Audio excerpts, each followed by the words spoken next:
This episode of The Dig is brought to you by our listeners who support us at patreon.com and by University of California Press, publishers of the book The Middle Class New Deal, Restoring Upward Mobility and the American Dream by A. Michelle Dickerson. Rigorous and highly readable, this book breaks down the policies that have decimated working families and proposes reforms to reverse this trend. Dickerson issues a clarion call for political leaders to enact a bold agenda like the one that created the middle class almost a century ago. Learn more about the Middle Class New Deal at ucpress.edu.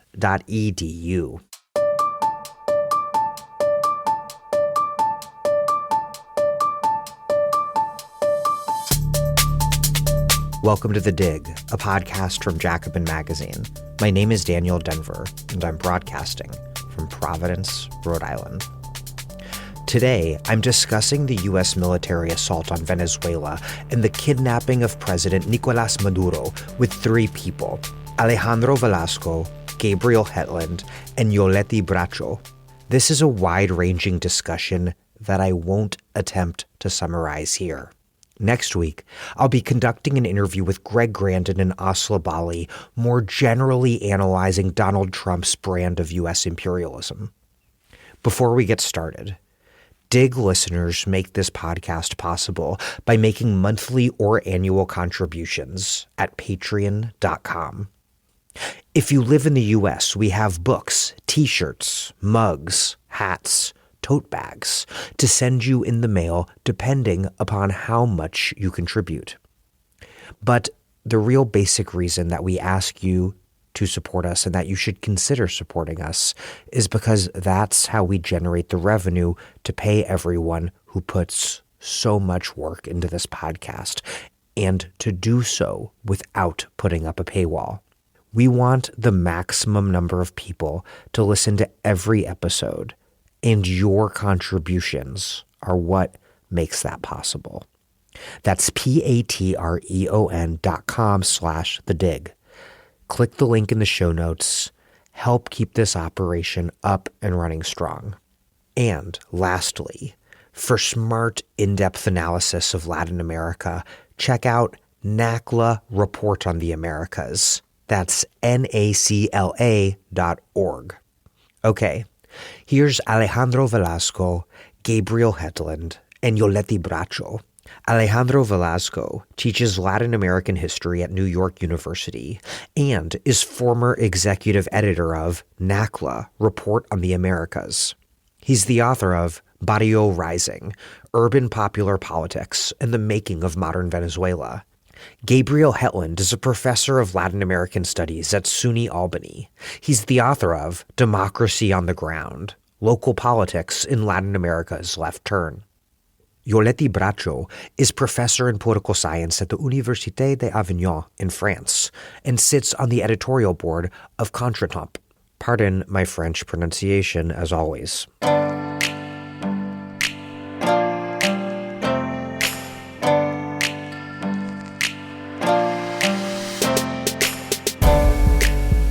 Alejandro Velasco, Gabriel Hetland, and Yoletty Bracho, welcome to The Dig. Thank you. Thanks for having us. Hi, thanks. The U.S. has, for a long time, under multiple presidents, been putting intense pressure on Maduro's government in Venezuela and before that on Chávez's. Why, over the past year, did Trump and his circle so quickly escalate so intensely all the way to this full-on invasion and kidnapping? It seems like it's a sort of overdetermined set of MAGA agendas combining Stephen Miller's desire to create a pretext for mass deportation of Venezuelans, plus Stephen Miller's desire for spectacular military action against cartel targets in Latin America, that alongside Rubio's anti-communism, all of that wrapped up with Trump's overwhelming desire to control Venezuela's oil. How do you all see it? Alejandro.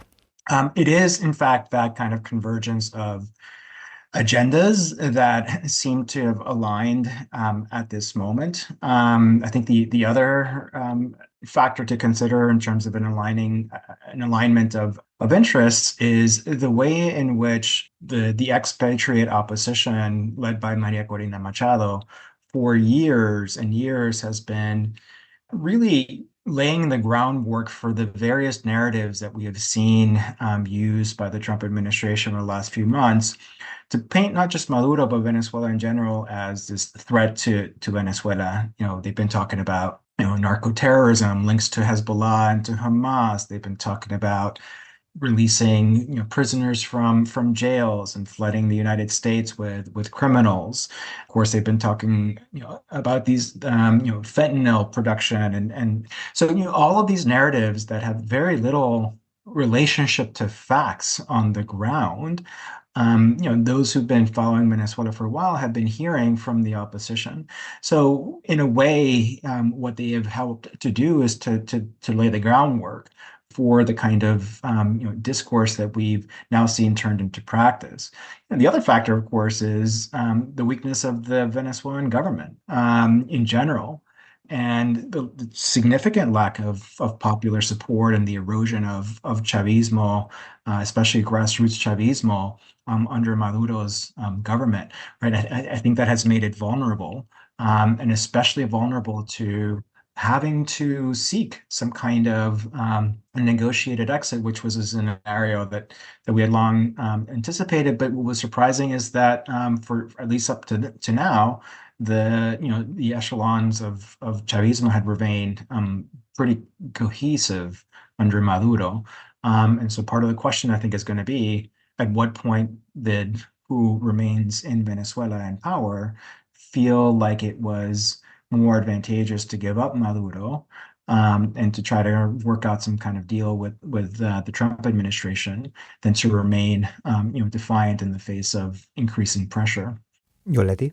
Yeah, I also think that there is a variable that is important internationally is the far right becoming far more and more powerful.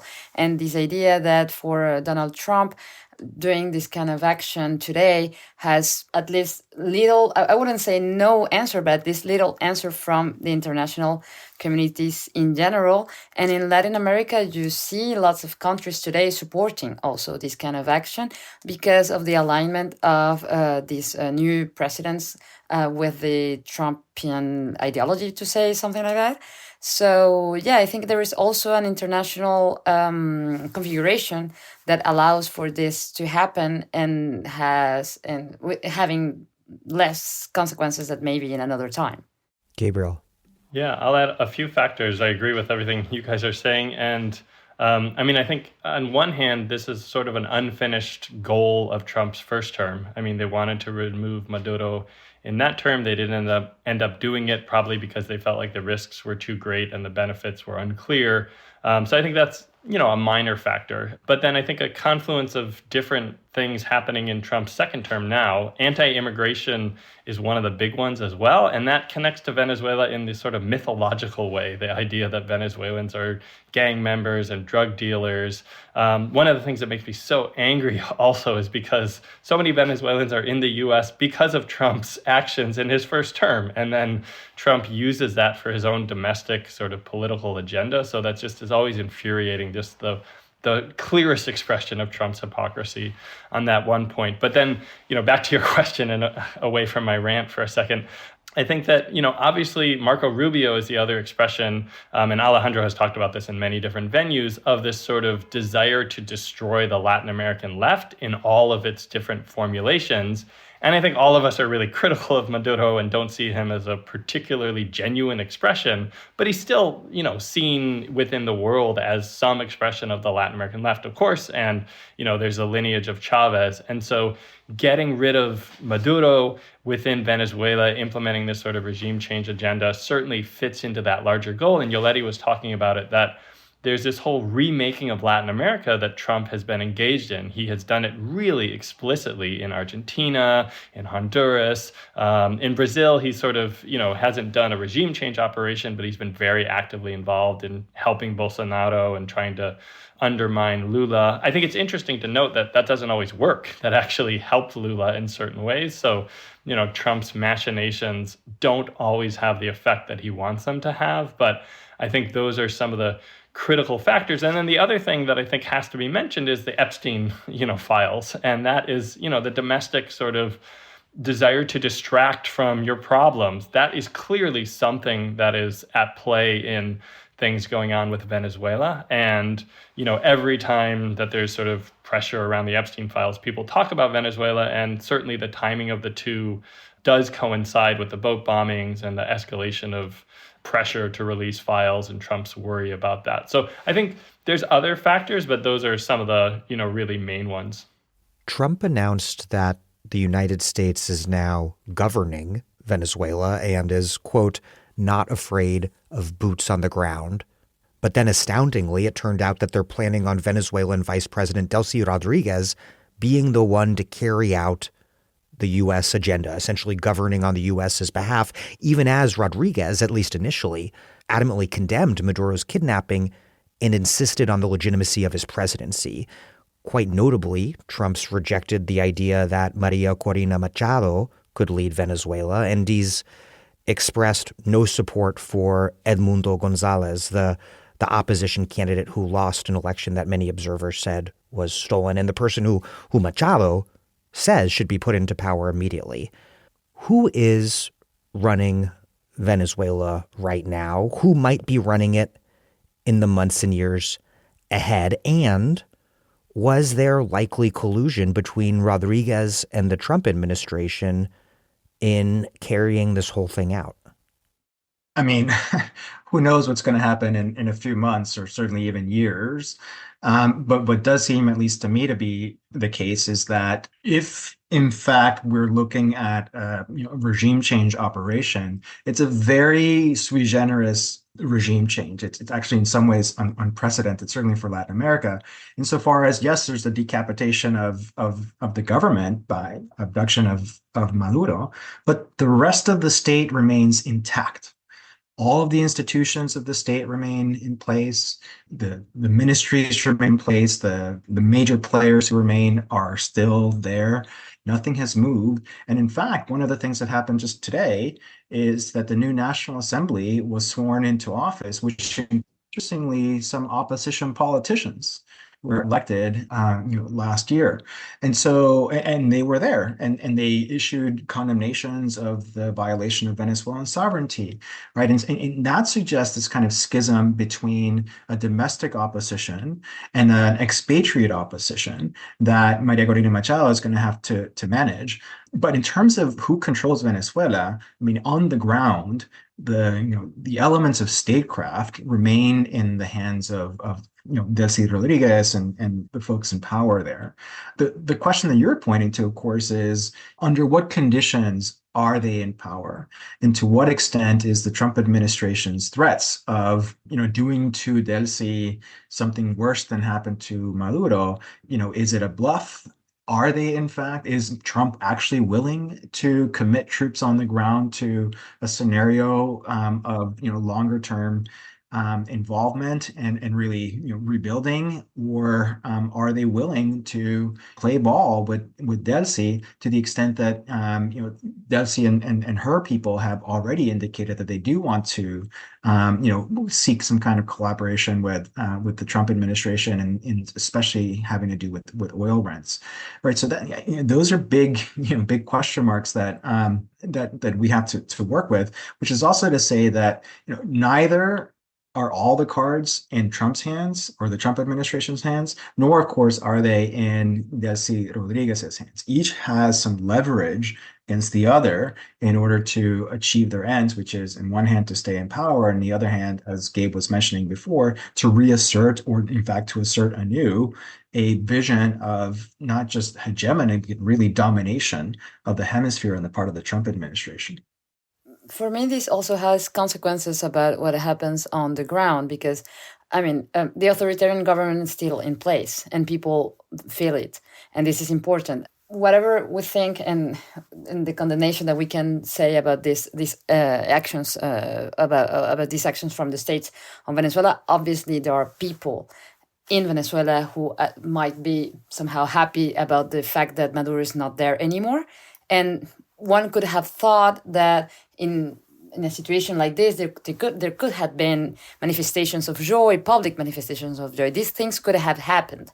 Well, you have none of that. And one of the things that come from what people say from the ground is that they still also are living under the authoritarian government.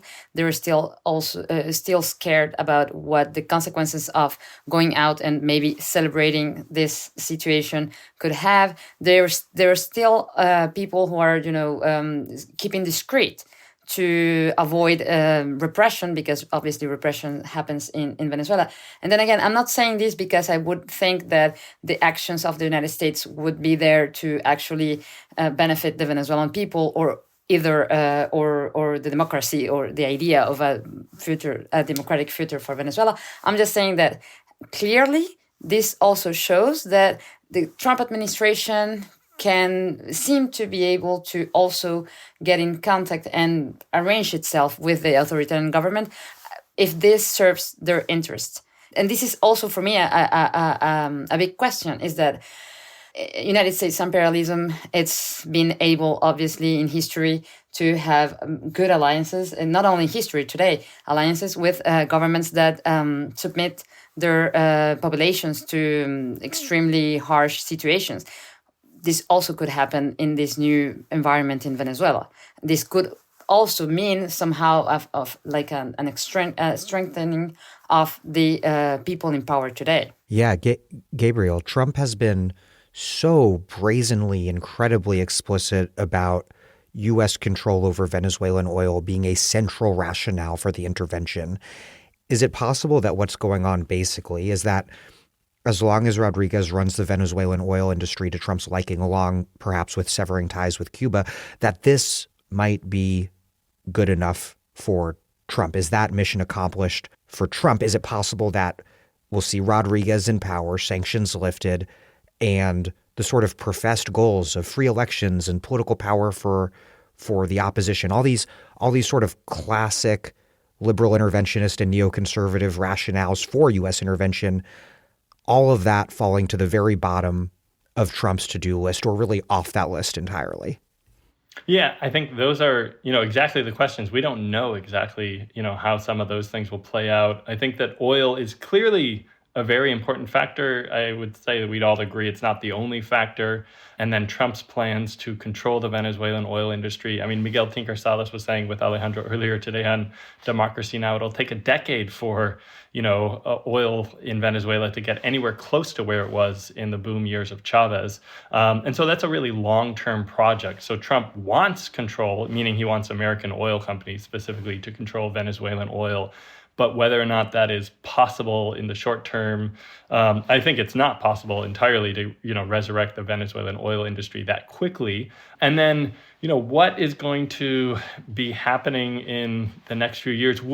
Specifically to your question, which I've been racking my brain around, when would they be willing, would they be willing to lift the sanctions? I mean, that has been one of the most devastating factors for Venezuela's economy. There's a lot of reasons for, the mess that Venezuela is in, economic mismanagement, but the sanctions, I would say, are the number one reason Venezuela has not been able to recover from its economic collapse. And I don't think the Trump administration is going to be inclined to lift them anytime soon because of various factors. I think that Machado and the sort of right-wing opposition, which is very influential abroad, outside of Venezuela, and they're going to be talking to EU leaders, they're going to be talking to far-right leaders in the U.S. Congress, in Florida in particular, and they're going to be really pissed about the idea of just handing the reins of Venezuela from Maduro to Delcy Rodriguez, who was a Madurista, of course, and a long-time, high-level official there. So it feels like the prospects of doing that are really uncertain, but that just means the mess,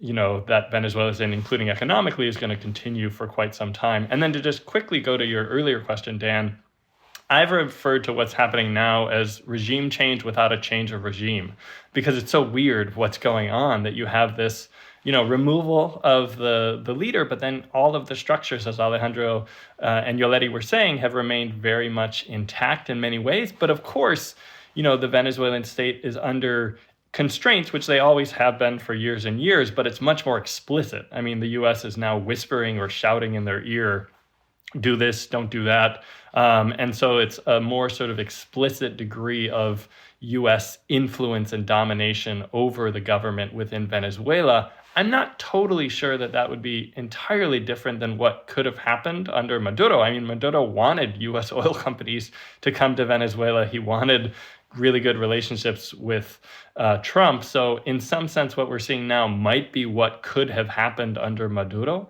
But it's dangerous because it's a much more naked form of US imperialism on steroids. And so that just has all sorts of risks for Venezuela, Latin America, and the world. Right. I mean, it's a very Trumpian form of regime change in the sense that we know Trump does not have a problem with authoritarianism. I mean, we know that no U.S. president really has, given the track record of U.S. alliances throughout the world. But it's crystal clear that Trump not only doesn't have a problem with authoritarianism, he's a big fan of it and a keen emulator of it. What he does have a problem with is people who don't interpersonally submit to his domination, which I think goes some way in explaining why removing Maduro as the individual for Trump, the Maduro who was dancing and defying him on stage, was the part of the regime, the only part of the regime he cared about changing. Yoletty, please. And it's also the idea that at a point, the Trump administration made Maduro the scarecrow. He's the man that is scary, the one who's a terrorist, etc.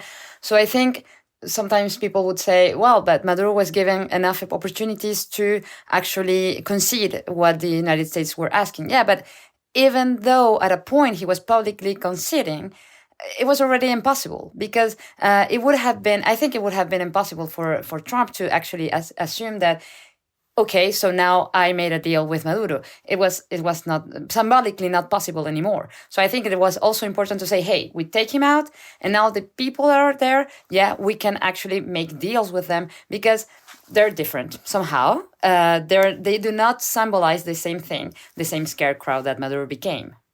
Alejandro. Absolutely. There was a kind of risk to doing nothing.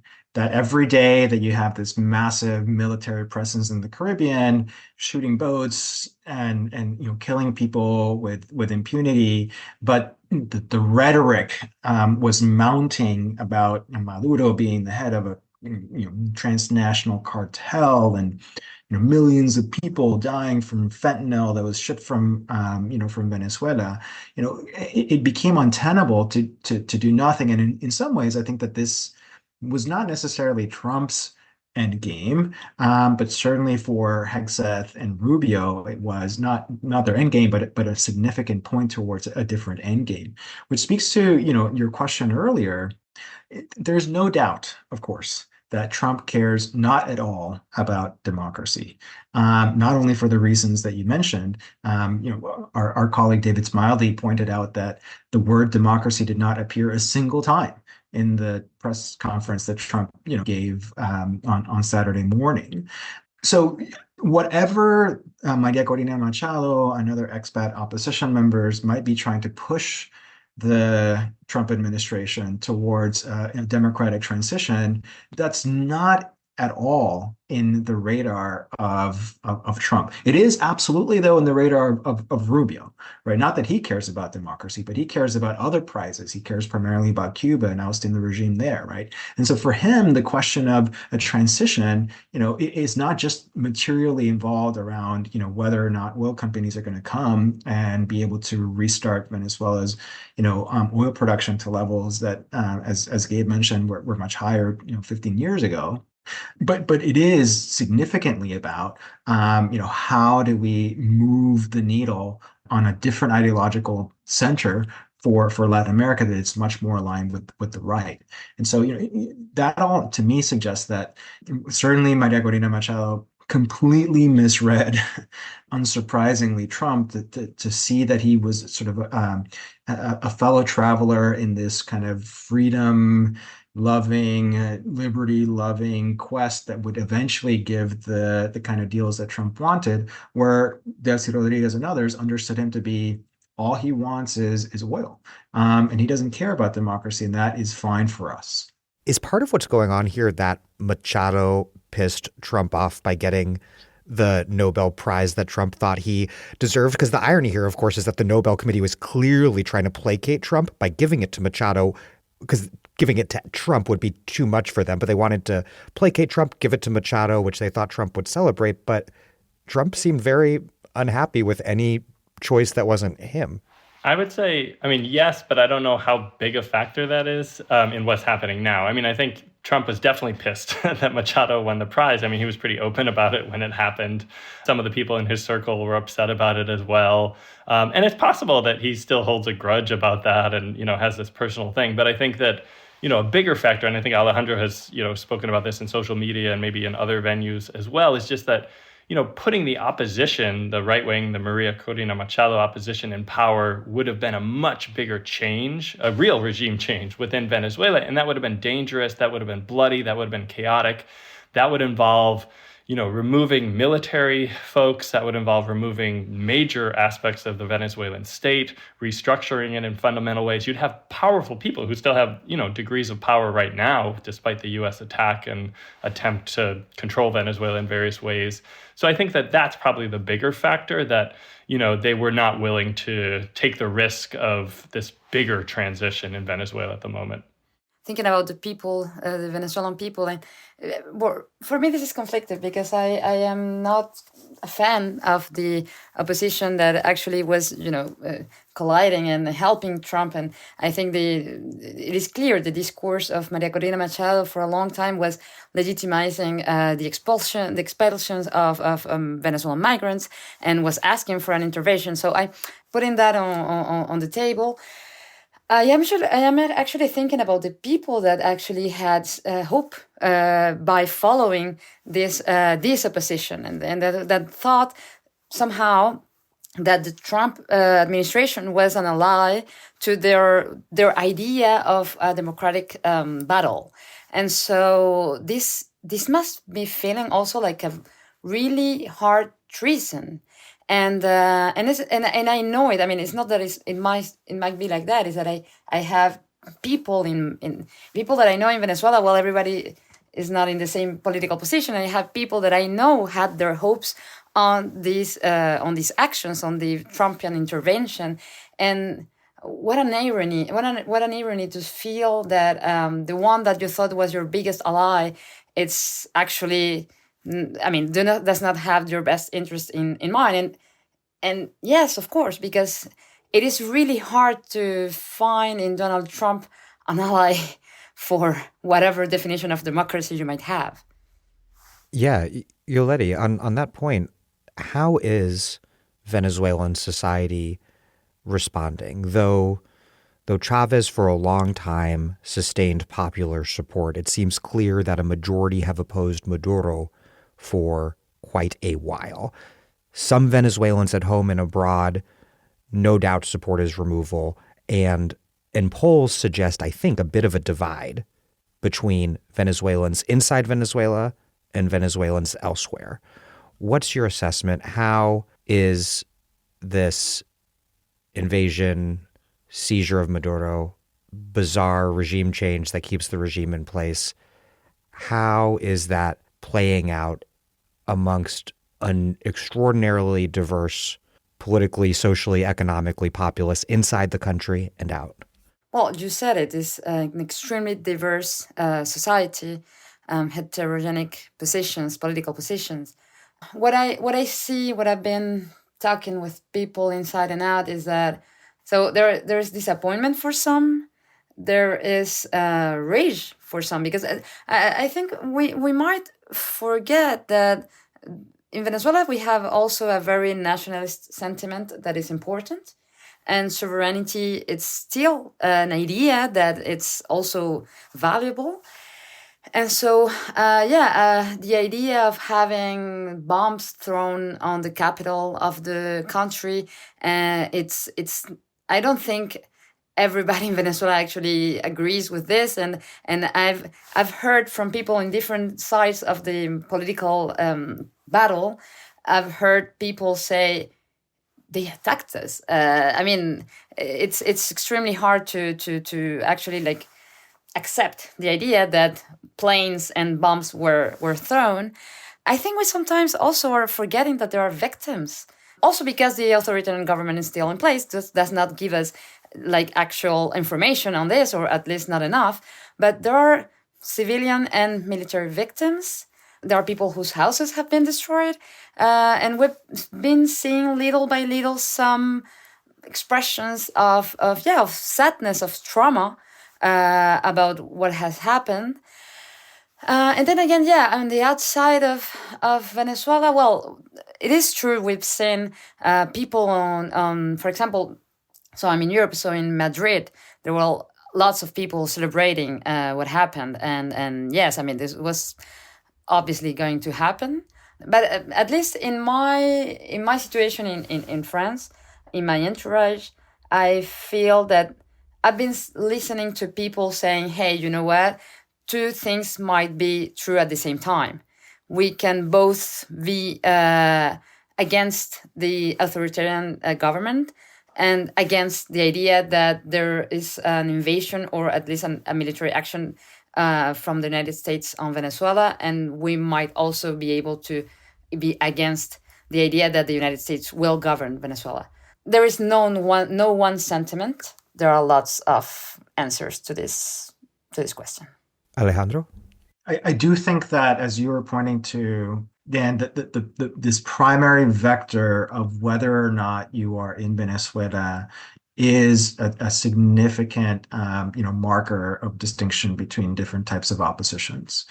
Like I was saying before, today the National Assembly a new National Assembly period was sworn in, and it includes opposition members who have been derided openly by Maria Corina Machado and others as as collaborators, as normalizers, etc. When of course the interests of an opposition domestically is to build a movement that can eventually take power. Especially, I mean, obviously you might make the argument, well, elections happen and they were stolen, and that is in fact true.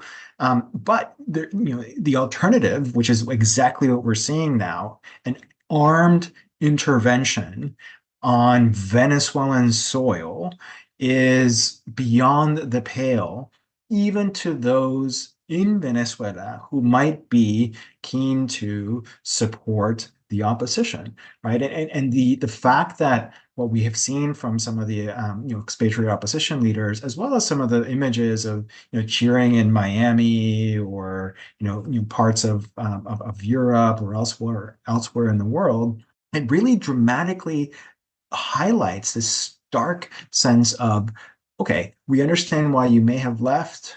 Obviously, there's a million reasons why one felt that they had to leave Venezuela, but leaving Venezuela, does that also mean leaving your sense of nationalism, your sense of patriotism, your sense of sovereignty, right? And that has, I think, created this new, really deep rift that it's going to be hard to. Already, of course, it was extremely difficult to imagine a kind of reconciliation of Venezuelans in a transition context. And now this has just added so much more fuel to the literal fire of polarization among Venezuelans.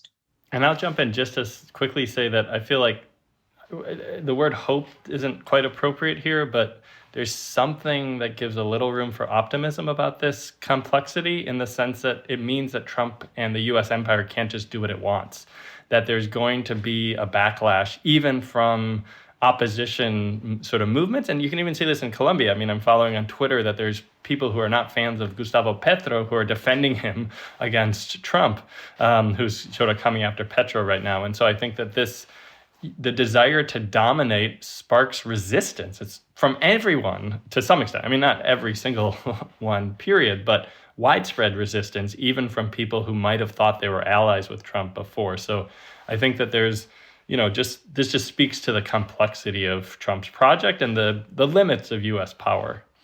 And just to add a quick point to that, I mean, somebody else was saying on Democracy Now! Earlier this morning that Trump is nothing if not somebody who speaks the quiet part loud.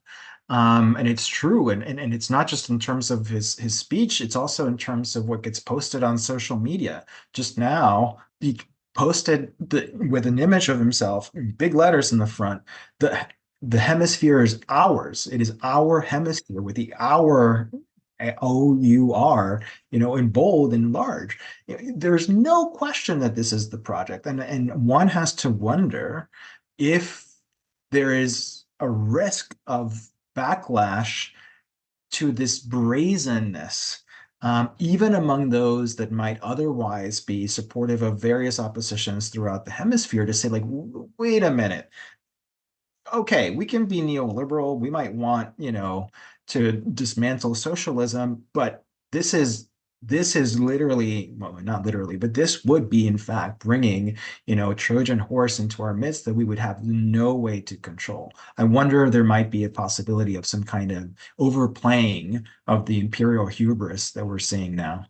Yeah, I want to follow up on that, both in terms of how that might play out among Venezuelans and also across the region, because as Gabriel mentioned near the top of the interview, Bolsonaro successfully getting Trump to go after Lula and go after the Supreme Court Chief Justice really backfired and created a lot of nationalist sentiment behind Lula and a lot of derision and anger towards Bolsonaro for basically inviting in imperialist power to back up his side of the domestic political conflict. Do you think we could see similar things play out in Colombia, elsewhere across the region? And then how might it play out in Venezuela, where even people who oppose Maduro, still come out of a broader Venezuelan political tradition that is a nationalist one, and it's a nationalism that in so many ways revolves around control over oil in particular. And Trump has been so explicit about controlling Venezuela's oil being a central rationale here, this whole absurd idea that Venezuela stole oil from the U.S. and now is going to get recompensated now that the U.S. is in control.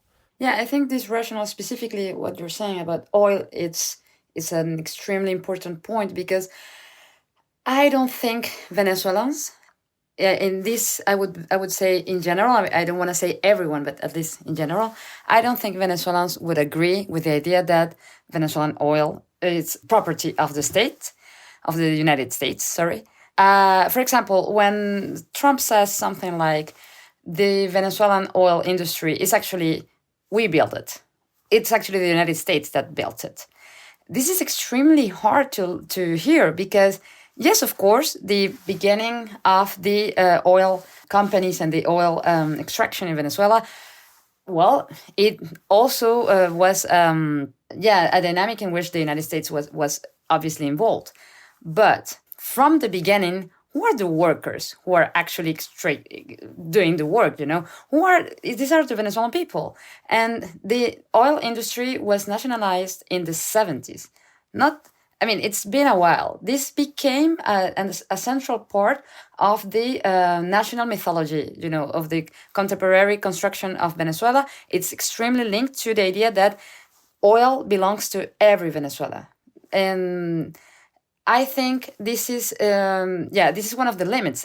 When you say you're going to get back the oil, you're going to get back the industry, that's when you're actually attacking the Venezuelans and one of the main objects in which Venezuelans take pride and build a national sentiment. So yeah, I think this is one of the main examples of how this discourse has a limit, and these actions have a limit, because they actually go and attack people that, might be polarized, but actually agree on some things.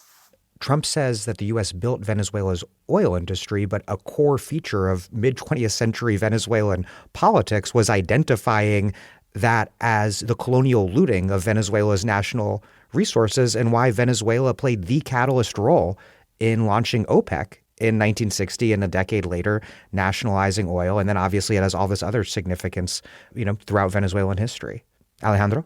Absolutely. I mean, the one of the interesting points here, as we've been talking about, sort of this rift and fissure between an expat opposition and a domestic opposition. Of course, the first wave of people who left Venezuela in the early 2000s, in the early years of Chavez, were oil workers that had been fired after they participated in an oil industry strike in the winter of 2002, 2003, right? They shut down the oil industry because they understood that this was the center of the political struggle, right? The survival or lack thereof of the Chavista project was going to rely on who controls the oil industry, which they had done for the previous 30 years after the nationalization, a fact with which they were extremely proud, right? The idea that the PDVSA was this extremely well-run company that was on par with all the global multinational oil companies was this sense of nationalist pride, right? And so to go from there, no, none of that mattered. It was all ours anyway to begin with. Whatever you think you might have done between 1976 and when Chavez renationalized the oil industry in 2007, that was for naught, has to strike at some kind of deep core of capability, right? It's you think about those cartoons of Uncle Sam in the early 20th century scolding the rabble, rousing, children, embodying Latin America. And that has to, at some core level, I imagine, strike at the sense of not even nationalism, just like, pride that even, those folks have in the oil industry. So to me, it's what I'm suggesting, that I wonder to what extent this might be overplaying a kind of imperial hubris that might have the potential of backfiring. I would add that one of the arguments that I've heard in the venues in France that I've been doing this time is, yeah, well, but the oil industry was given to the Chinese and the Russian. Well, I don't think that Venezuelan people are agree with that either. I mean, the idea is that we're not discussing about changing an imperialism for another. We're just discussing, I mean, at least the Venezuelan people, I don't think that's our goal. So yeah, I think this is a limit that we must have in mind, yeah. And Chavez's renationalization was relatively modest, as many kind of pink tide, quote unquote nationalizations have been, in the sense that it was, if I remember correctly, forcing foreign multinational oil companies to enter into joint ventures with PDVSA, which was important because there was a commodities boom and Chavez depended on the oil wealth to fund all these social programs, a key part of his agenda. But when those forced joint ventures, when the companies took those to the investor arbitration boards and those boards ruled against Chavez, Venezuela under Chavez promptly compensated those firms. Like nothing illegal, like under international business law, happened.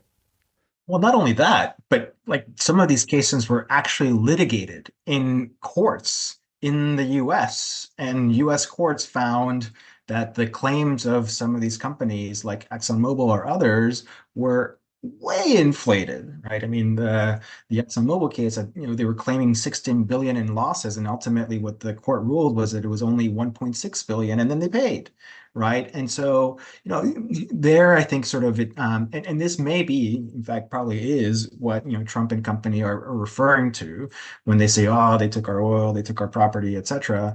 They are pointing to some of those that were not willing to comply with Venezuelan, as Yoletty well mentioned, Venezuelan sense of our resources, right? It is so deeply inscribed in our sense of self, and yeah. So thinking about it in those terms, you have to imagine that this might be the one issue that might cut across an extremely wide, polarized landscape in Venezuelan politics.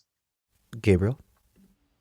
Yeah, and there was evidence, right, when Trump was making these statements, I think in the last month or two, there was Venezuelans quoted in US newspapers from the opposition saying they disagreed with Trump's statements. They were saying that, the oil is not the United States. So I think that has absolutely played out already.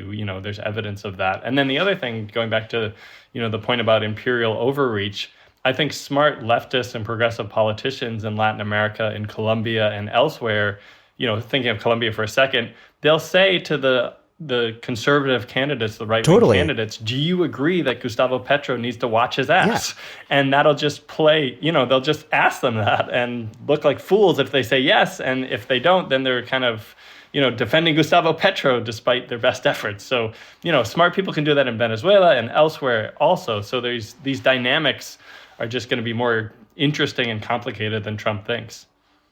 Hi, this is Olufemi O. Taiwo, and you're listening to The Dig.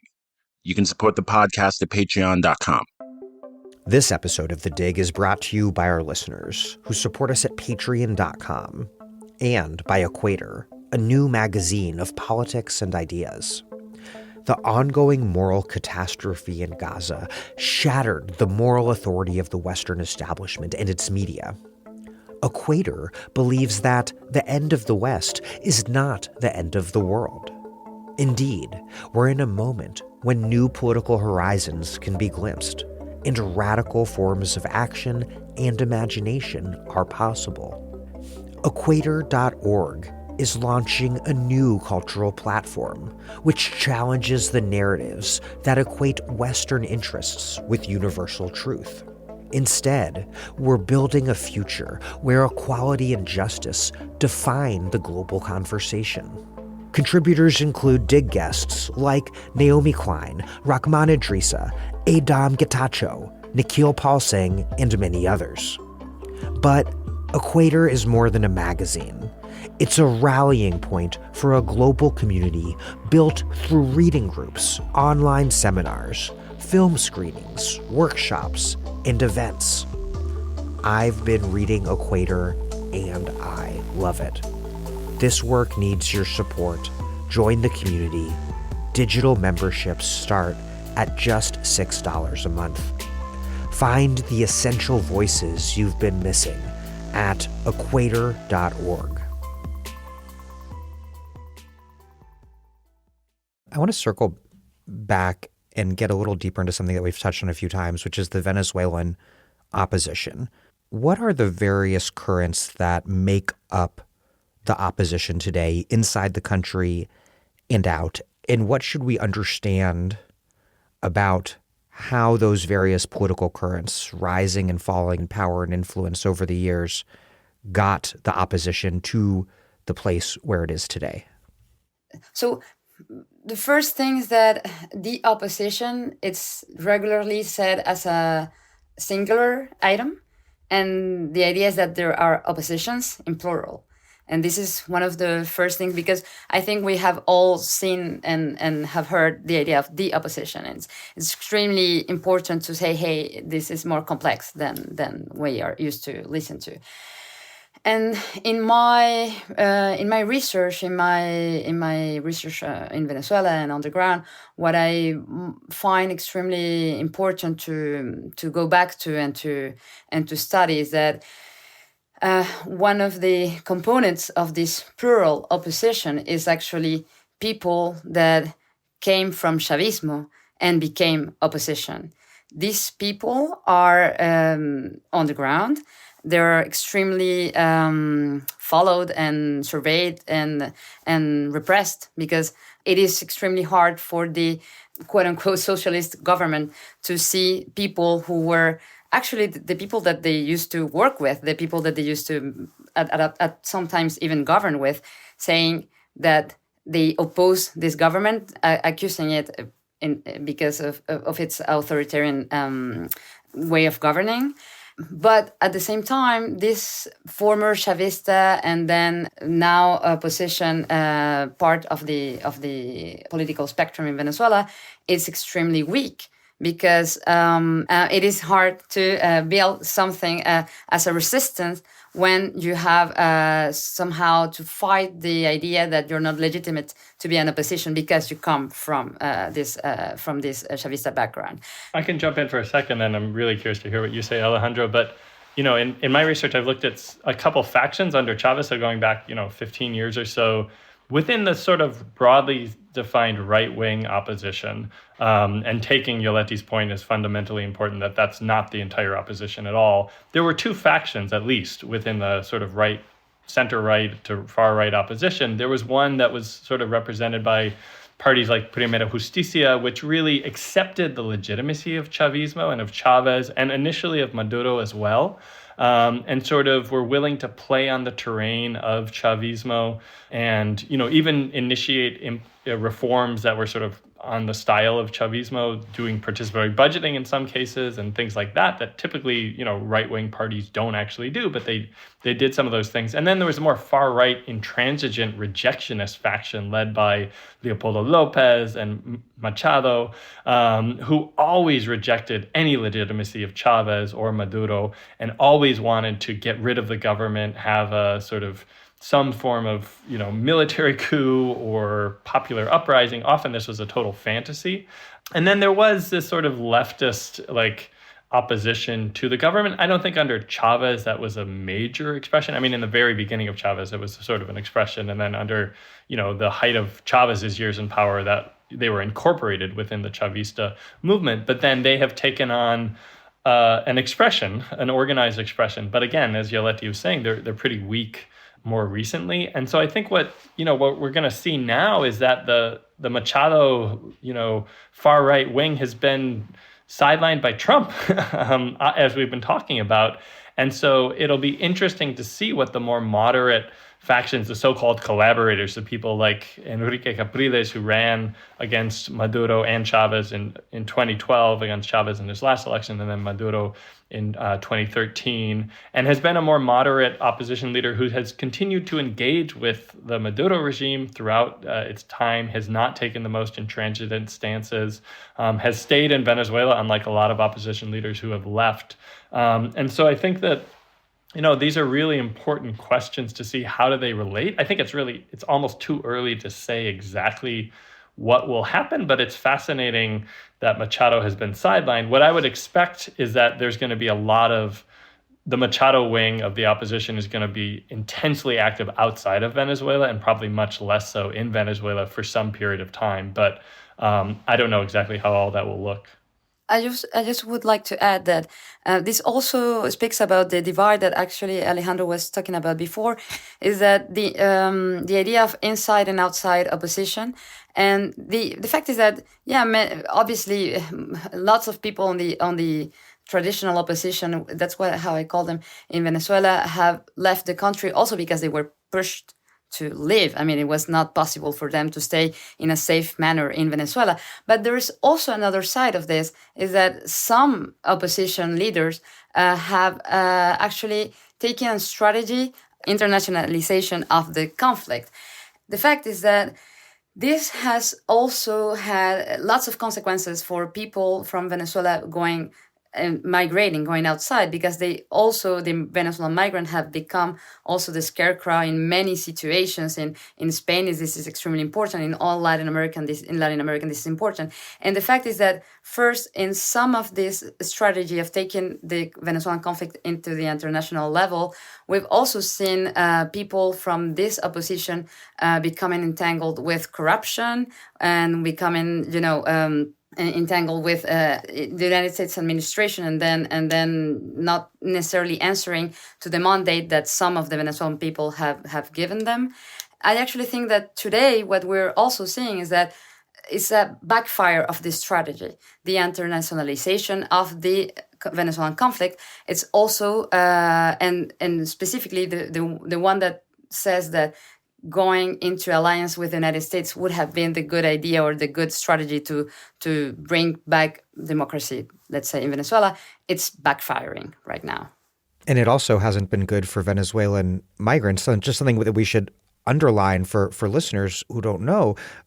Gabriel, you mentioned Boric and him being on his way out as president of Chile. And what's key is that far-right candidate Cast won the presidency in substantial part on a staunchly anti-Venezuelan migrant agenda. And that has been true for the right wing across the whole region and, of course, in the United States, where so many Venezuelan migrants who either started out right wing or were kind of had their political subjectivities converted rightwards due to their experience in Venezuela, arrive in the U.S., love Donald Trump, only to surprisingly and terrifyingly find themselves central targets of Trump's deportation agenda. Well, listen, yes, I think that there are a couple of things to bring to the table. And as Yoletty and I from Venezuela, I'm sorry, Gabe, to just leave you out of this for 1 second. Please go ahead.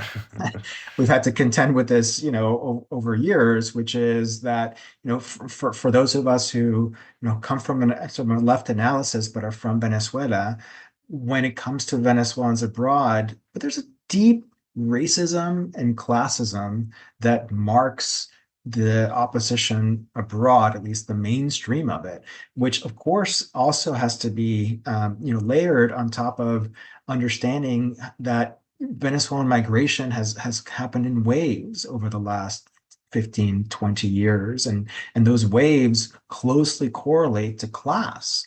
And so, one of the, as you said, terrifying sort of dimensions of certainly in the United States, but also in places like Spain and elsewhere in the world where you find large contingents of Venezuelan expatriates or migrants, is the degree to which there's zero solidarity among Venezuelans themselves. I mean, here in New York, where I'm based, and we had a massive, influx of Venezuelan migrants from the border beginning in 2021, 2022. And who were the people who were helping them?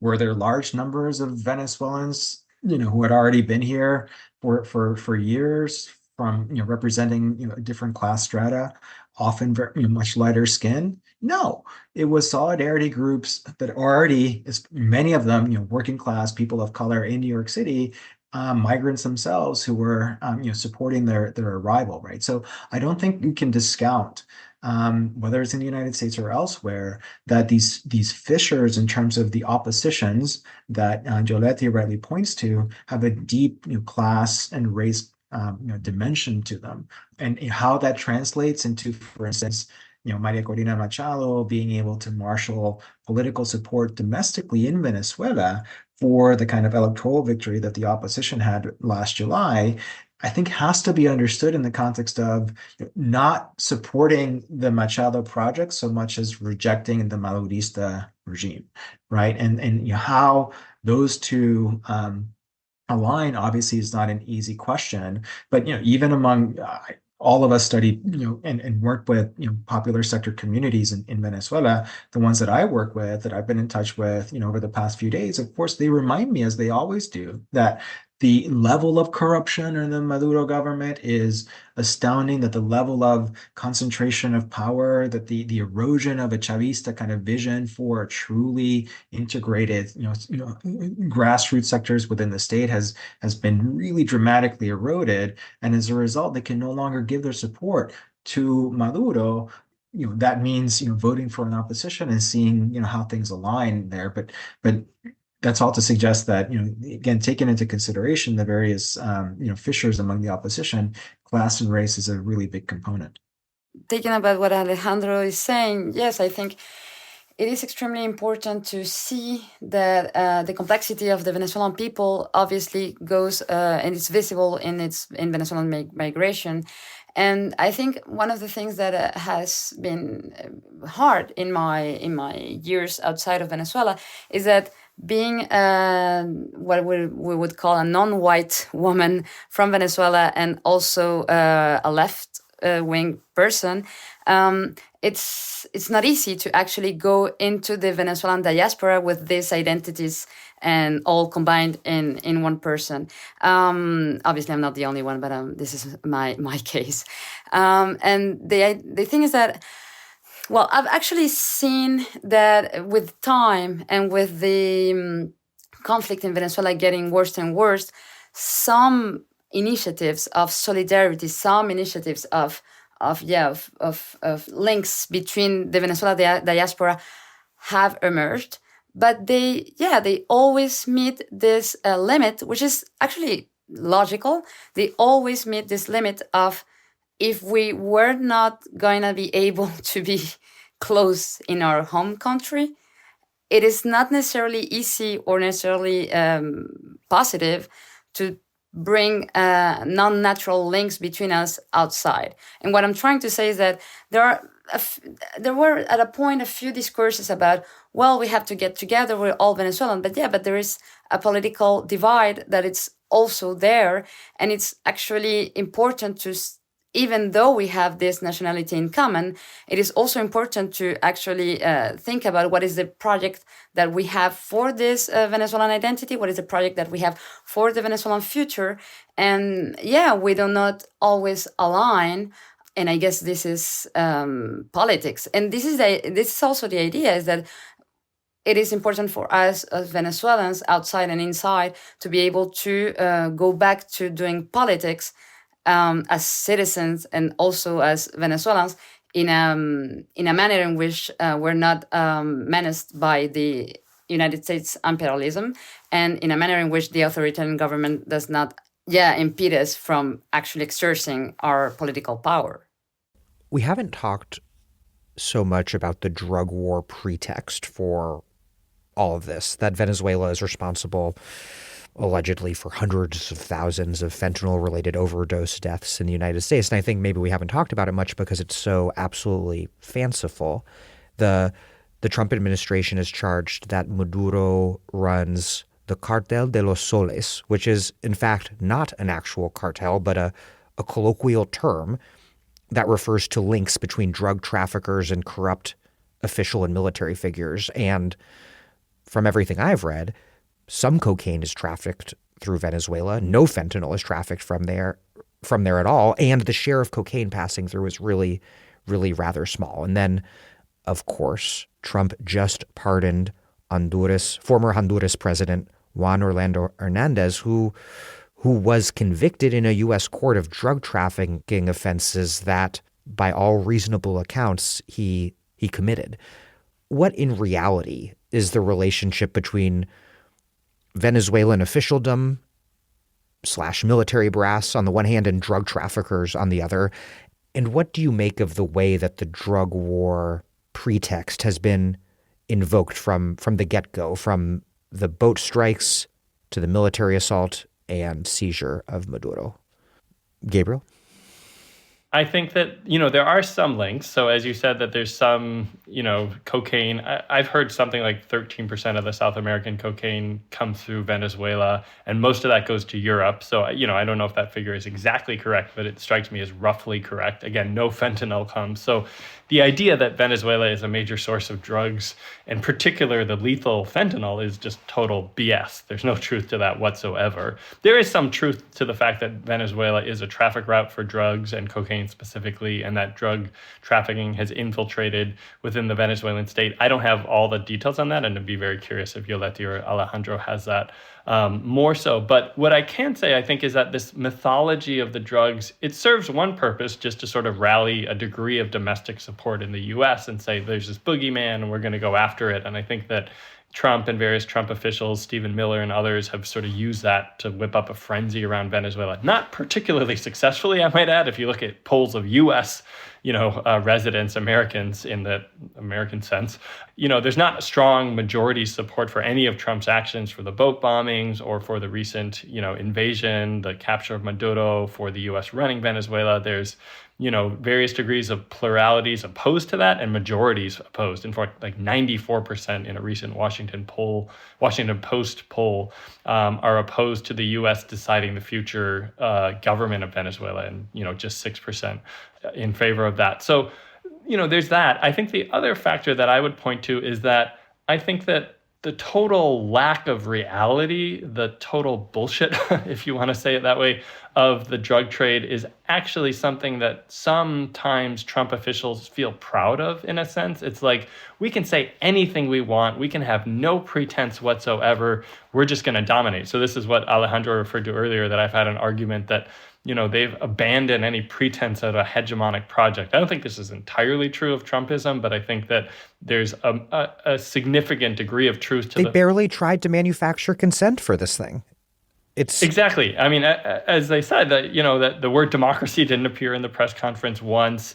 They don't have any evidence. They haven't tried to show any evidence for any of the boats that are allegedly smuggling drugs. And so I think that they don't care. They don't give a damn if they're saying things that are true. They just want to dominate. And in fact, there's expressions where they just want to dominate without having to justify it to anyone, anywhere with any evidence. And I think that we can see that with the total lack of any empirical basis for the drug rumors and the drug trade. That's an expression of this will to dominate and just do whatever the hell we want to whoever we want. And I think it has a backlash in the US. I mean, you can see them going after Senator Mark Kelly, and they want to strip his pension because he dared to criticize some of the things Trump said. So I think there's also this, so-called boomerang effect where some of the imperial things come back to the US.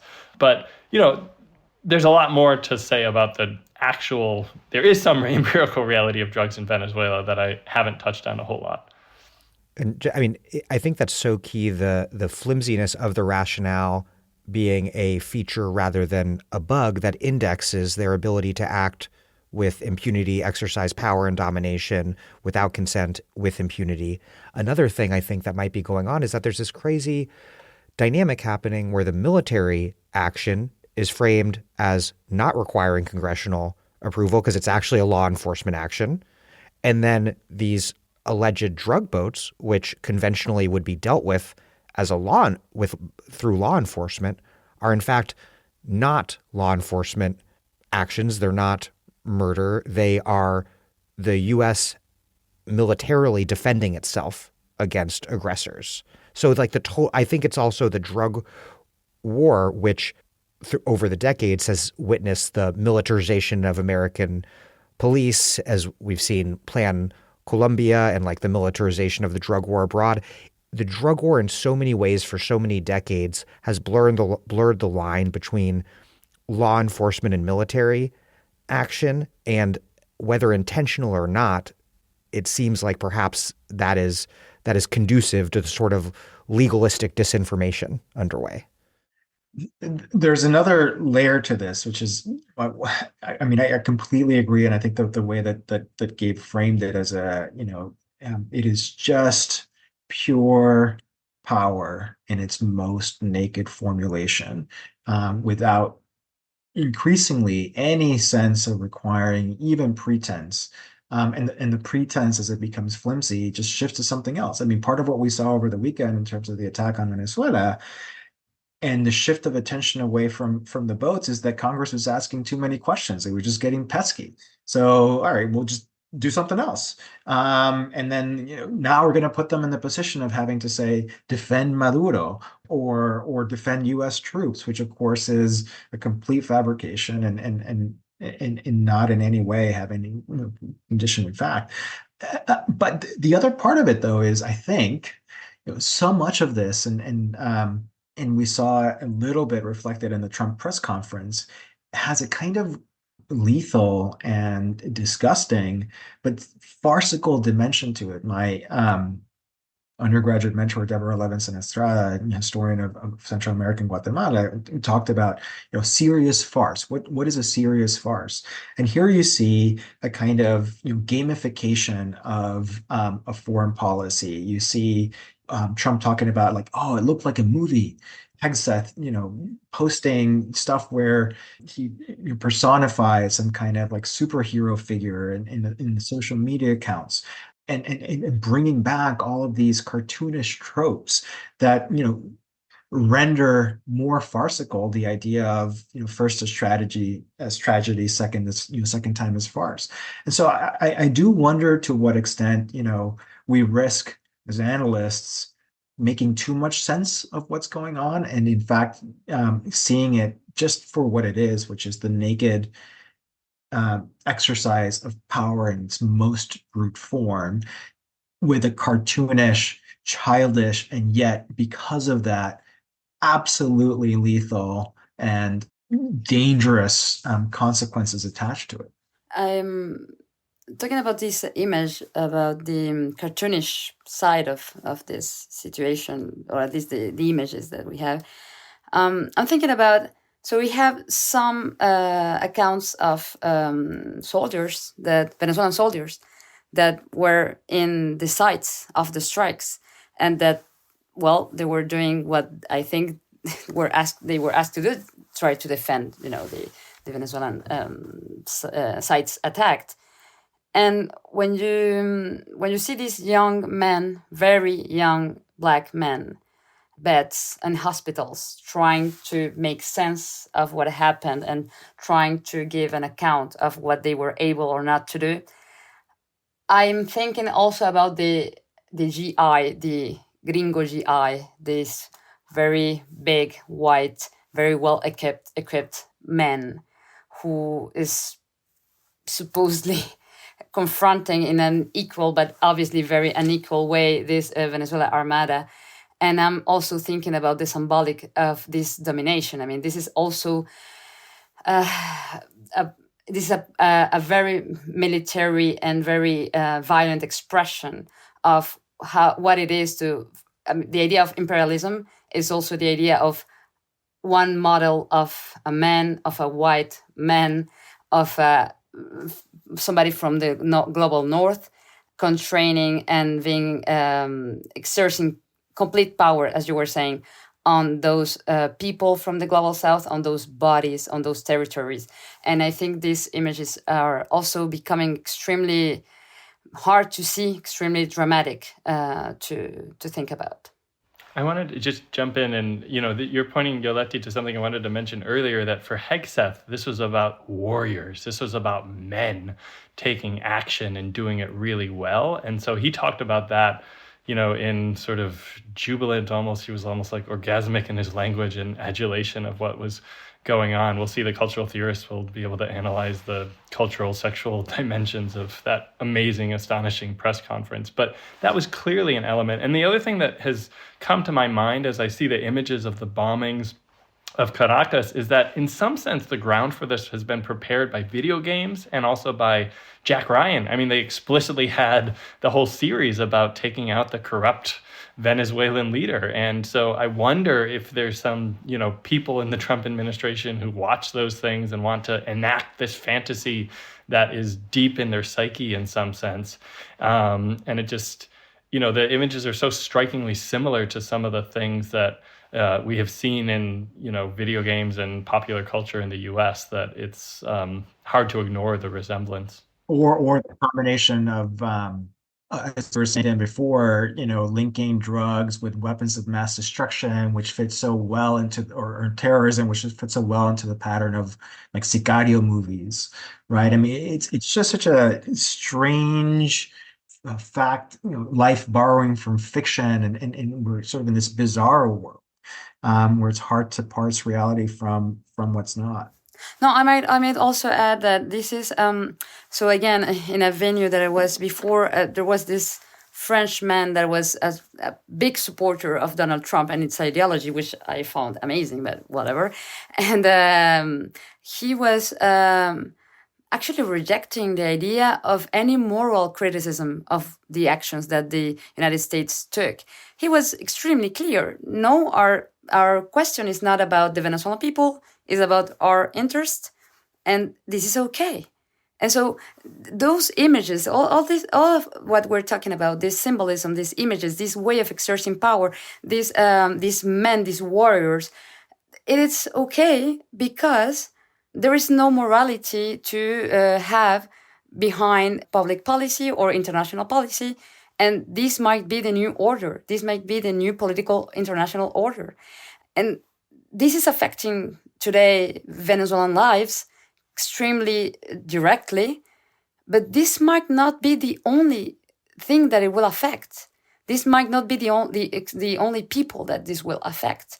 I think it's already affecting people in the United States. I'm not a big United States scholar, but yeah, following the news from about what happens in the States about public policy, health policy, etc., you see that the Trumpian way of governing is already having a very hard consequences on the people from its country.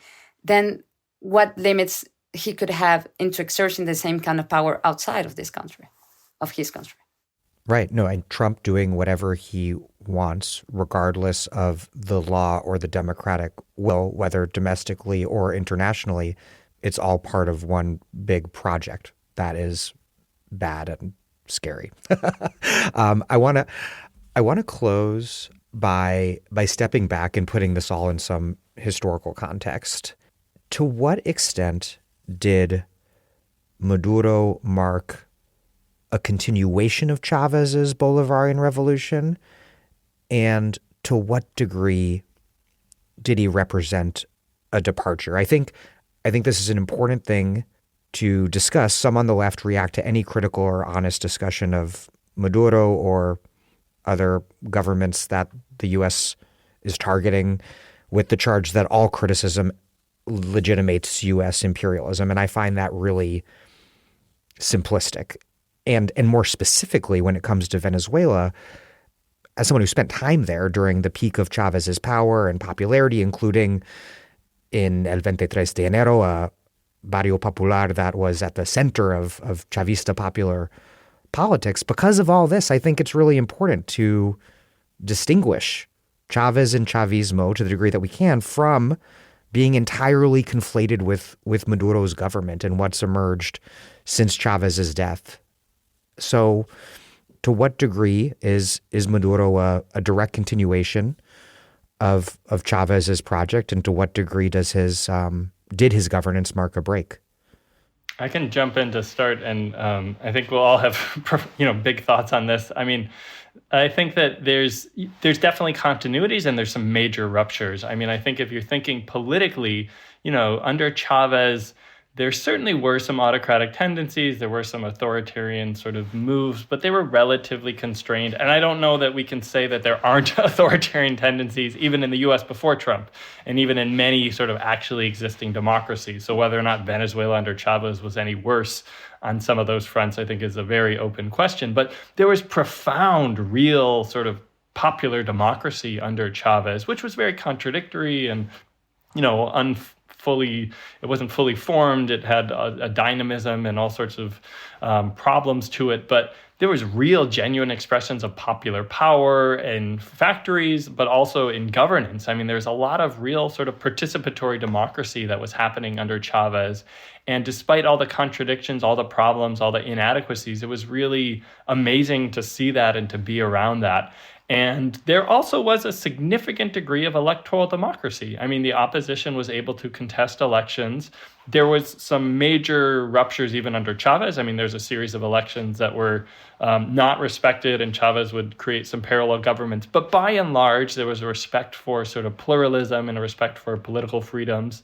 And under Maduro, that existed for a couple of years in the beginning of Maduro, I'd say through the 2015 parliamentary election, which I was down in Venezuela sort of observing, and immediately was recognized that they had lost the election, although they didn't fully recognize the extent of the opposition's victory. But in the years after that, there was the beginning of a sort of authoritarian turn, I would say. I mean, within Venezuela under Maduro, with like 2016, 2017, 2018, and then a real consolidation of a fairly brutal and repressive form of authoritarianism to an extent that you did not see at all under Chávez. There was not massive repression of popular movements in particular. There wasn't massive repression of the opposition. There was some, for sure, but that was some, big differences. And I'm simplifying a little. I think there's more points to be said on this. Economically, I think that there's also some important differences and some continuities, of course. One clear continuity is the incredible dependence on oil. But that's a structural feature that goes back, decades and decades in Venezuela. And it worsened under Chávez. The amount of oil dependency under Chávez at the end of his term and the end of his life was higher than it was in the beginning of his term. So it's 14 years in office.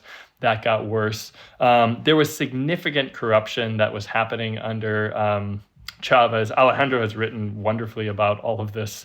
It's sort of weird to use the word wonderful with corruption, but your analysis has been so spot on and useful to me, that a lot of the social reforms that were good under Chávez and Chavismo were fueled by a sort of mismanagement of the oil sector and creation of parallel structures within the state that were useful for bypassing degrees of opposition, but created this huge nests of corruption that ended up exploding under Maduro and getting worse and worse. So I think that there's some real differences economically between Chávez and Maduro. I think there was more of a real socialist project, even within the state under Chávez.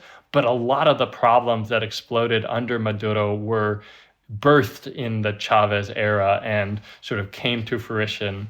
And then, of course, the sanctions were something that bit in a way that they existed to some extent under Chávez, but they were profoundly more damaging under the Maduro years. So I'd say that those are some of the things. But again, this is certainly a bit of an oversimplification of things.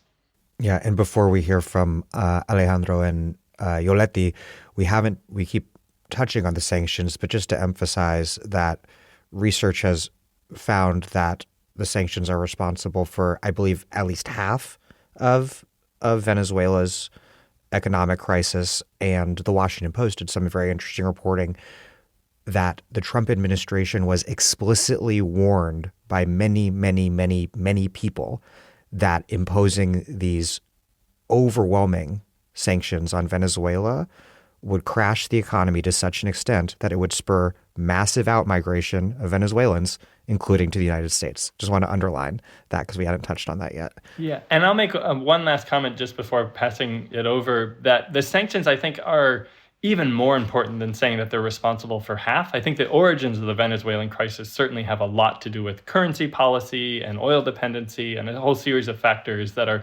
complicated. And, some of the decisions around that also have to do with imperialism. I mean, the currency policy that ended up being really devastating economically was a response to the 2002 coup and then the oil strike and the sort of capital flight that was happening in the years after that.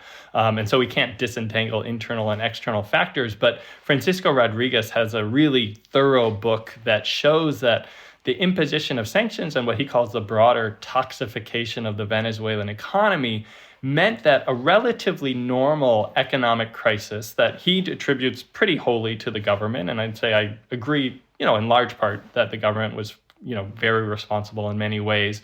But it was the sanctions that made it impossible to recover. And he shows that, Colombia and Venezuela, the oil industry experienced similar declines for a number of years, but then sanctions hit Venezuela, but not Colombia.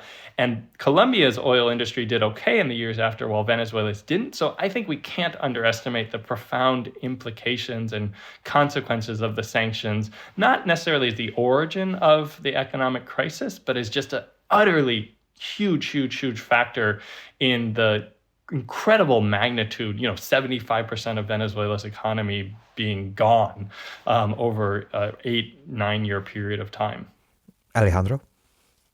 I think absolutely, as Gabe pointed out, we can think about the continuities and ruptures between Chávez and Maduro and should, but there's another set of continuities and ruptures that we should consider, which is to what extent did Chávez represent a break from the past of the prior governments that he took over.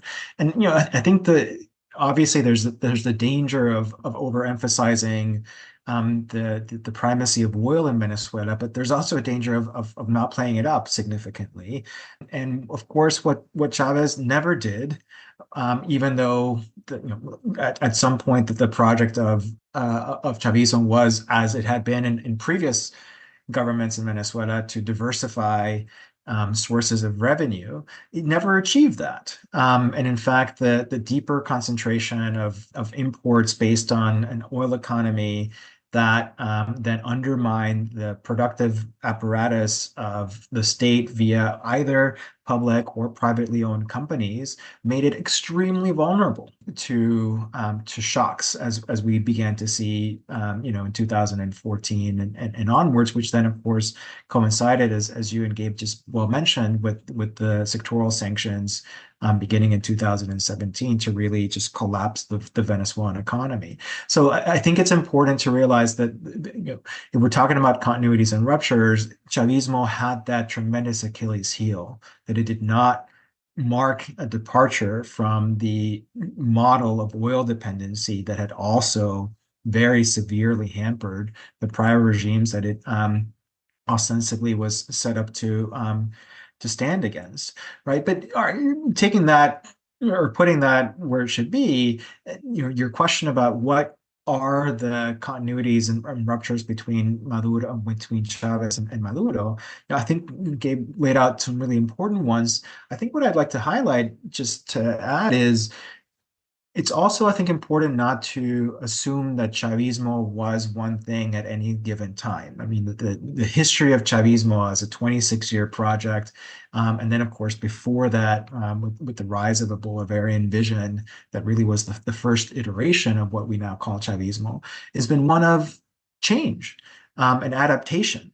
The kind of overdetermined idea from some, either on the right or on the left, that you can draw a straight line from Chavez to Maduro, for better or worse, really misses the extent to which Chavez in particular, and then, of course, later Maduro, what they had in common was the idea that the state needs to be secured if anything is going to be achieved that is different for the population than had been there before. So control over the state is the absolute essence of Chavismo throughout, but that was going to manifest differently depending on what the obstacles were at any given moment and the opportunities were in any given moment, right? And I think what Maduro faced was, of course, no opportunities, only obstacles, beginning with his election in 2013, which was by a razor-thin margin.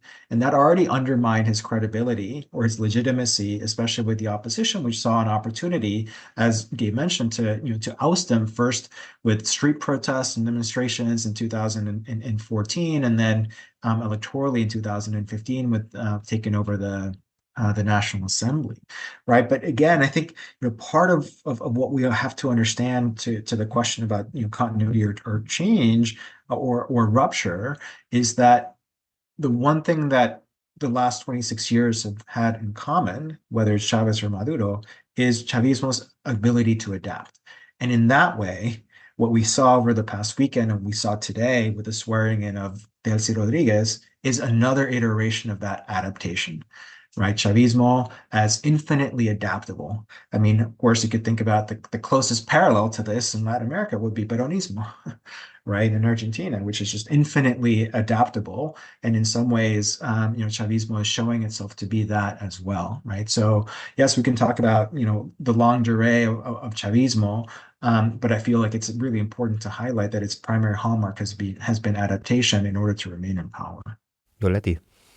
Well, I think Alejandro and Gabriel have made already extremely important points. Well, taking some ideas from Alejandro's work that I've tried to continue in a different historical period. So the relationship between the working class and the state in Venezuela has historically been conditioned to a demand of organization from the state, from top down. And so this means that the state tells working class organizations or grassroots organizations how they have to organize and in which administrative kind of configuration they have to take to be legitimate interlocutors to the state. And so this historically took the form of juntas de vecinos, juntas de promejoras, etc., and then later on, during the Chavista period, this became communal councils and then comunas. And yes, these were participatory devices that were built in between this, what was presented as a revolutionary project. But in the core of this, it is still the state that is telling grassroots organization and people and working class people how you have to organize to actually be able to talk to me and to ask for access to public wealth. So I think this is an important continuity between before and after Chavism, and that the revolutionary discourse might have been so important that maybe sometimes it didn't let us to actually see what the continuity was in participatory public policy. I don't want to say that the participatory policy within Chavismo was not extremely big and much more developed. I just want to say that in the core of what it represented about this conditioning of the relationship between working class and the state, I think there is an important continuity there that we have to take into account. But then again, talking about ruptures, obviously the way in which we think the temporalities of Chavism through its history, the ruptures, each analyst might see them in different moments. In my research, during my fieldwork in Venezuela, I was during my PhD research in Venezuela between 2014 and 2015. And so this is a moment in which, the opposition wins the National Assembly, as Alejandro was saying before. And at this moment in time, I think two important things happen that one is much more visible than the other. When Chavismo loses the National Assembly, it then builds up this Asamblea Constituyente. Constituent Assembly. Thank you. That it's supposed to write a new constitution. And we know that it didn't happen, that this new assembly was just there to be a parallel institution to the first assembly that was lost. And so this is seen as a rupture in which we see Chavismo not recognizing an election that they lost. In the same period, the Madurista government is purging a part of the Chavismo that it's historically linked to social movements that was in there. And at this moment in time, there is a rupture because these people, these compounds of Chavismo are actually taken outside of the government, and slowly they become Chavista opposition. For me, this is an important rupture. This is one of the moments in which the big Chavista coalition, it's breaking down in two, and specifically it is taking out the Maduro government is taking out this popular component that was supposed to be at the core of the Chavista revolutionary project and of the Chavista project of governing the state. Because let's take into account that the idea of governing the state, taking control of the state, as Alejandro said, was not only taking control, was taking control with the support of popular organizations and actually giving parts of the state to be governed to these popular organizations. And at this moment, they're taken out. This is a big rupture. And at this moment, we see a process that it's been studied by a few scholars. And with colleagues, we've been trying to study this process of, bear with me, deinstitutionalization of participation. This meant that the participatory structures, as communal councils and communes, they become much smaller structures that are serving also the purpose of distributing food, but the political part of these structures, the political strength that they were supposed to build within working class populations, it's totally left out, and they actually become structures of repression and actually. Yeah, and then again, I think another important part of the ruptures and of the crisis that we've been seeing from the Maduro government, even though this dynamic also obviously started before, is what one could call the patrimonialization of the state, meaning that, yes, of course, the idea of the Bolivarian Revolution was to take back the state and to distribute wealth. That, at least in the discourse, was the main idea. But then we've seen more and more, and during the crisis, it's become much more important. This idea of the state becoming somehow like a private structure in which from which we can take wealth, and so people in power are using state structures to enrich themselves. And this is a dynamic that was not, at least at the beginning of the project, was not the thing that was supposed to be built. And when you're saying that Gabriel, when you're saying that sanctions have this very high role in the Venezuelan crisis, I mean, I agree. I completely agree with you. But then again, I think that this privatization of Venezuelan state wealth by people who are governing became at a point a way of governing. And suddenly the working people's rights, sindicatos, the things that were at a moment at the core of this popular support of Chavismo were taken completely outside. And one of the ideas that I think it's important to say about Venezuela today is that if you want to see really hardcore capitalism at its core, well, go to Venezuela. People are completely unprotected, no health, no social security.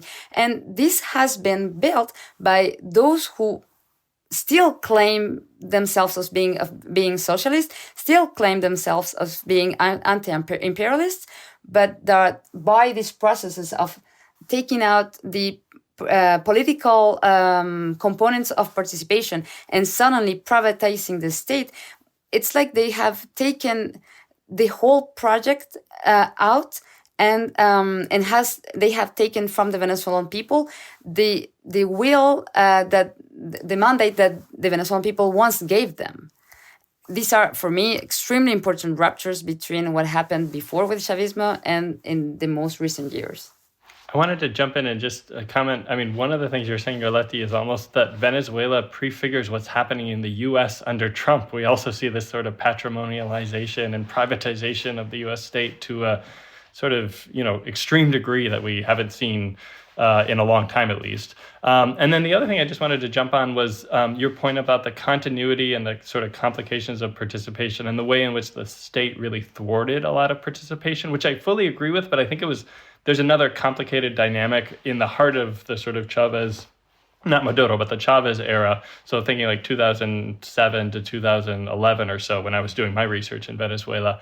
And it was the fact that the participatory rhetoric and the socialist rhetoric was a tool that popular sectors used against intermediate state officials who were trying to thwart their participation. So there was this fascinating, really important dynamic that was going on and Chávez actually supported the popular sectors in a number of ways, although he also undermined them at the same time. So he was a very complicated figure. But, I think that dynamic in some localities and some expressions could really reach pretty significant heights that I'm not sure we've reached in too many other historical contexts. I think the degree of actual popular power in Venezuela at the height of Chavismo is really extraordinary and worth recognizing, even though it was contradictory even in that moment, and it wasn't everywhere. It was very fragmented and only in certain places. So, and then the other thing I want to just sort of, quote Alejandro, fanboy of the whole show, Dan, that I'm learning so much from you, Yoletty, and Alejandro. It's great to, listen to the other guests and just learn a ton about Venezuela over the last 25 years. Well, Alejandro Velasco, Gabriel Hetland, and Yoletty Bracho, thank you all very much. Yeah, thanks for having us. Thank you so much, Dan. Thank you.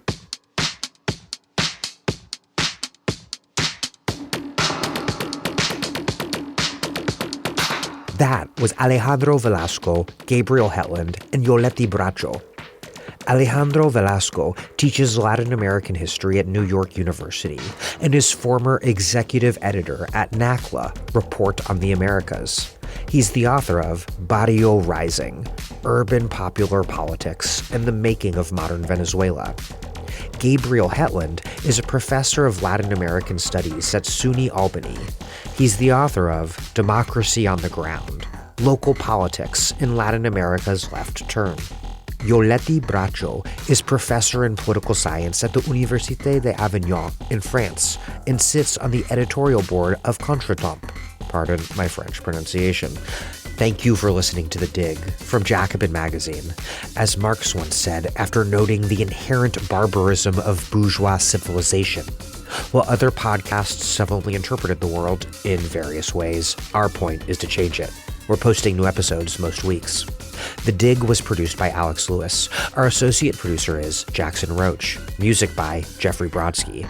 Our operations manager is Sylvia Atwood. Our senior advisors are Thea Riofrancos and Ben Mabey. Check out our vast archives and newsletters at thedigradio.com. Follow us on Twitter and also Instagram and Blue Sky at The Dig Radio. And please find us wherever you get podcasts and subscribe to this one. If it's on iTunes or Spotify, also please take a moment to rate and review us positively. Those reviews help introduce us to new listeners, but what really does that is you telling people you know, IRL, online, wherever, that you like the pod. They should check out the pod because they, too, might like the pod. Please make propaganda for us, and do find us at patreon.com and make a monthly or annual contribution to keep this operation up and running strong. Even a few bucks is huge.